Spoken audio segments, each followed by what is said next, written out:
Hello, everybody. Welcome to the Tea and Timbits podcast, coming to you from sunny Toronto. I am one of your hosts, Scott. And I'm Andy, and I'd just like to say, if anyone else could hear the music being a bit strange there, it wasn't my fault. So, It sounded just fine to me. So, excellent. So it's just me, probably my headphones. Anyway, here we are, middle of July, and coming to you from an actually nice and warm United Kingdom. I am Andy, one of the other hosts, and I shall let you carry on now, Scott, because I'm rambling. I will say, though, the audio sometimes just kind of fades in and out, and it's kind of an artifact of the fact that we're on opposite sides of the planet. Well, exactly. I think we're doing quite well anyway. Sometimes, even when it gets edited together, we have to work with what we got. I know. I've still got the remnants of a barbecue here, so I'm going to be sipping on this beer because it's a lovely day. I've got to make the most of it, you know. It's 2 hours to go. That's so unfair. I did get a brand new barbecue though. Which one did you go for? You can tell me off air. Yeah, okay. I'll send you a picture. What are we talking about? We're talking about career development, and that being an important part of your corporate culture. And we last time I guess queued up the topic a little bit about sort of giving space to this. And anyway, I'm already getting into the topic. We'll leave that. That's all right, Scott. Just to let everyone know, this is the Tea and Timbits podcast, which is global perspectives on business development to help you prosper. And before we get into the topic, Scott, but you're so nicely introduced. I'd love to hear a story from you. Okay, fine. I'm loving this episode. I'm the one who's drinking beer, and I'm the one in control. You totally threw me off of that. I was like, I just need to get to the end of this. Right. I was going to tell a story about employee prospecting. Yeah. That, we talk about customers and clients, and here we are talking about professional development. I thought it fit in well. We recruit from a local university. Some people call them colleges. In Canada, we have a difference between colleges and universities. Mm-hmm. It doesn't really matter. We hire from both, but we go to a specific program at one of the universities here and recruit from there. And we have it on a routine. I know the professors in the program. I go in and speak to the class on a regular basis. They like people from industry, giving a bit of a perspective and a spiel about that. We collect resumes. We hire summer interns and full-time staff and whatnot. Not exclusively. I mean, for different roles, we hire from different sources and whatnot. But for a lot of our developers, this is a great source for us. I didn't do it this year. And we've just hired somebody. We have a full staff complement. I just personally made the assumption that we didn't actually need to add any more staff, or we were busily onboarding a few people, and I guess that probably means we don't need interns this year. And then my business partners didn't ask, hey, it's that time of year again. How's that recruiting, prospecting engagement going? And then it was like very recently, and they said, shouldn't we have interns by now? Oh. Said, well, yeah, but I thought, and they're like, well, we thought that you were on it. And anyway, shame on me, because who cares if I thought there was a need for the space? We need to maintain that pipeline, and it may not be an immediate need, but putting myself in front of that class and engaging with them the way I always have might have meant somebody kept us in mind for 6 months, 12 months down the road. Correct. Yeah. So my story is, what is your employee prospecting pipeline look like? Even for a small business, what can you be doing to just make sure that you're not just out there positioning yourself to your clients and customers, but positioning yourself to potential employees? And even in a moment where you do not need to add headcount or resources, it is a good routine to be in. There's my story. Before we move on to the topic, I think that's actually a very important point that does actually lead well into our topic, because this is something that everybody in every management position should be doing all the time, is constantly keeping an eye out and having a part of their routine, part of their daily thing is looking for talent. Yeah. And I don't think it's necessarily about just sort of keeping an eye out, right? That's one thing, is like just sort of always being ready and having a posture that allows you to catch the ball if somebody throws it at you, but actually being out there and proactively Yes, exactly. nurturing Yeah, posture. completely right. Who's hosting this episode? I think it's me. And I let's get on to our topic, talking about career development and when it is time to even grow beyond your borders. Andy, what are you hoping that our audience sort of reflects on as we talk about this? Well, if they're still listening and have kept up with us so far and our true summer relaxed mode, although they did listen during our Christmas episode, so I think we must be doing okay, and they'll be slightly forgiving for our summer relaxed mindset. But no, my hope is that people understand that you don't. It's not a bad thing if people move on, or if you as a person in a company want to move on.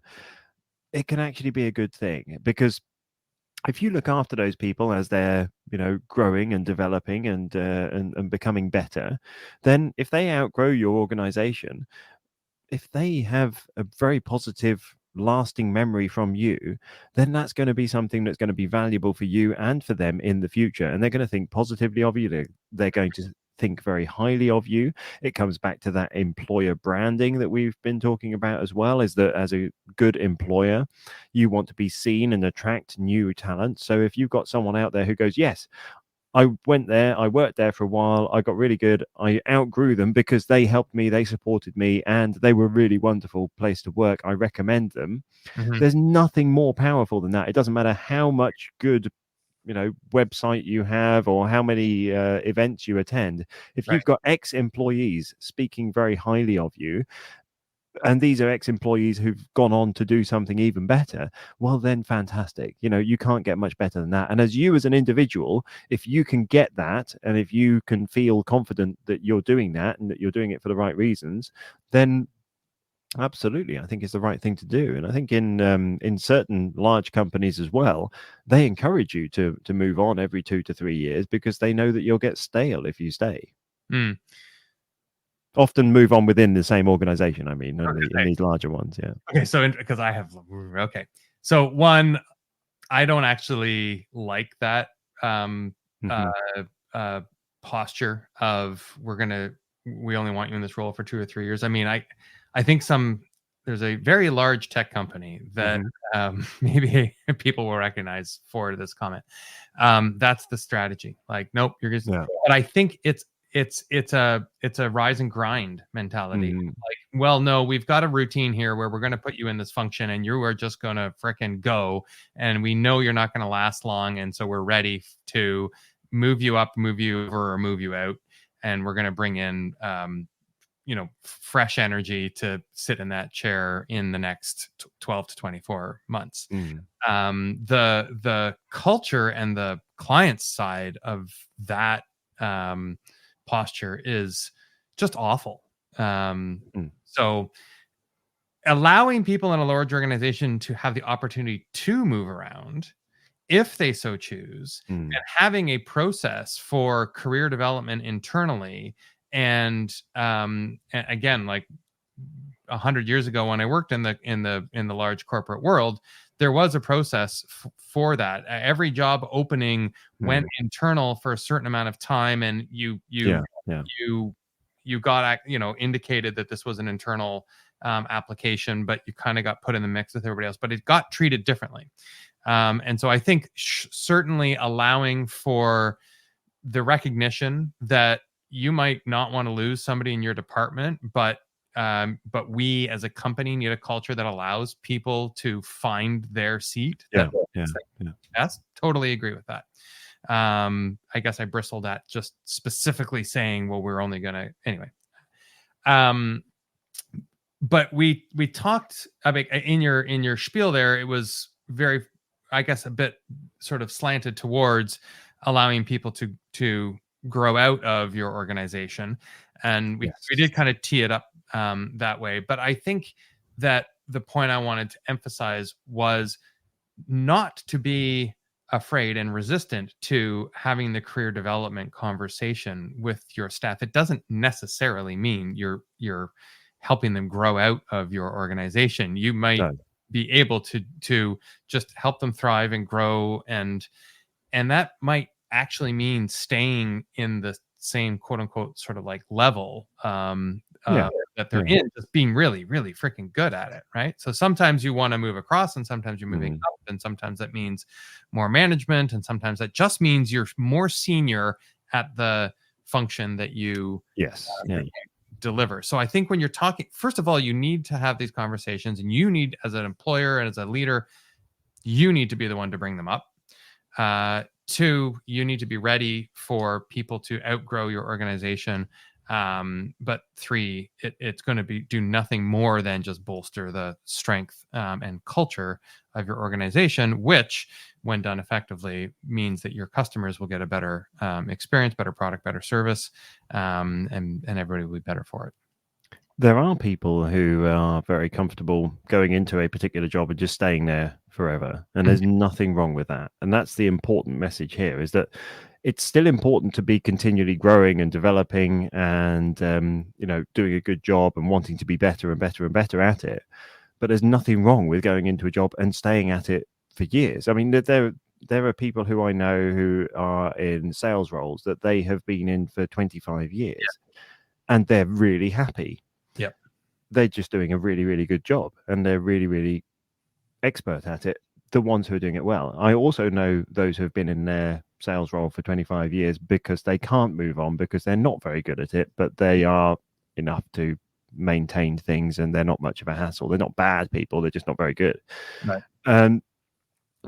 So there is a balance there, and some of that comes back to that corporate culture. Some of it comes back to that corporate development, but a lot of it comes down to whether or not there's a career path available, and whether there's a career path in the mindset of the employee and in the mindset of the employer.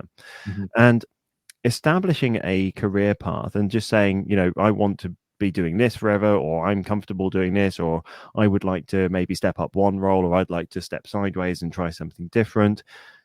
That's fine. It doesn't matter, but there has to be a clarity on that. What I think some people actually end up leaving their jobs is because they feel, I don't really feel for this job anymore, but I don't really know what I want to do. Yeah. And they don't have that clarity. Whereas if as an employer, you can offer people a career path, people go, oh, actually, I'm not really that happy in what I'm doing, but I do quite like the idea that there's a possibility that if I do this job for another 2 years, then I can actually progress on into a management position, or I can step sideways into this other department. And I think a lot of salespeople, in particular, are quite, high energy people. And if they feel they're just doing the same thing over and over again, they get bored. And so they can often, without a career path, feel that they need to move on and go somewhere else and do something different. But that can often be detrimental to their career, actually, is that, yes, they may get more money and they may get more success, but then they're starting again from the scratch, in this new company. And that new company may not have a career path either. So know your own career path, as well as trying to find companies that offer one to you. And if you are a company leader, make sure that you have one for your team. And I'm going to just throw in one perspective from the agency side of the world here is we'll be quite clear with when we're doing our employee prospecting and when we're talking to job candidates, is that there is a very different, just inherent culture in being on the agency side versus being on the client side. Okay. Yeah. And there are people that are really good at their job, but cannot be slot into essentially the same seat on opposite sides of that, the glass wall. There are some people that can do it really well, but are going to be able to succeed more successfully on the client side because it's a little bit more steady. There's less interruption, and there's more consistency in your workflow and your product and your service and your daily routine. And that is good for a lot of people. And it is not so good for other people who are like, oh my God, shoot me now. Like if I have to just do the exact, and they thrive in the agency environment where you're going to be touching dozens of clients a week, several a day. There's a certain amount of chaos is the wrong word, but there's a certain amount of extra energy that is injected into that agency side ecosystem, which sounds pretty cool and works for a lot of people, but is really, really not the right thing for other people. And so when you're looking for career development, it does come back to culture as well. And sometimes people think that they need a different job or they need a different no, right. growth path. But sometimes they just need to be doing what they're doing in a different culture. And recognizing that is also important, of course. But no matter what, it's still important. It's still important that even when you realize that, even if it is because of the culture, it's because you don't get on with people or whatever, the key is to make sure that you leave gracefully. Don't burn bridges, because even if you don't get on with those people in that environment and you don't feel comfortable with it and you feel that you've been treated badly or whatever, those people from those places, they still have influence, and you're probably going to come across the same customers, and you don't want to be leaving, a trail of chaos behind you, because at one point you'll probably have to go back or meet those people again. And there's no need in business, especially when you're earlier on in your career. Don't burn bridges. It's very important. Leave gracefully. Yep. And there are ways to also part ways with your employees when you are an employer, that just such a direct break, and there's honest ways. Equally important, of course. And if you create the space to allow that to happen, it's very easy. Yeah, that's right. Good chat. Thank you, Andy. I really like this one. I think for me, the big takeaways are sort of formalizing that this is part of the conversations that you have, recognizing that some people have that growth mindset and you need to nurture and foster that. Sometimes people need to grow outside of your organization. Sometimes it's just about finding them the right place and accommodating that inside your organization. And sometimes it is right seat, wrong place. Yeah, that's right. But it's about empowering your employees to feel comfortable in that and making those decisions, and that they're going to get the support that they need in order to do that. And I think that's why we slotted this topic into our corporate culture sort of series, is that you have to have the space for this to work the right way within your corporate culture. Yeah, no, that's right. That's right. And the lucky listeners are going to find out that we've actually got a 5-part series this month, because of the 31st is falling on a Wednesday as well. So we're going to have to come up with another episode, Scott. But I'm looking forward to that. We'll see if it fits into the theme. Thank you, everybody. If you want to get a hold of us, please go to tandtimbits.com. We'll see you again. Thanks, Scott.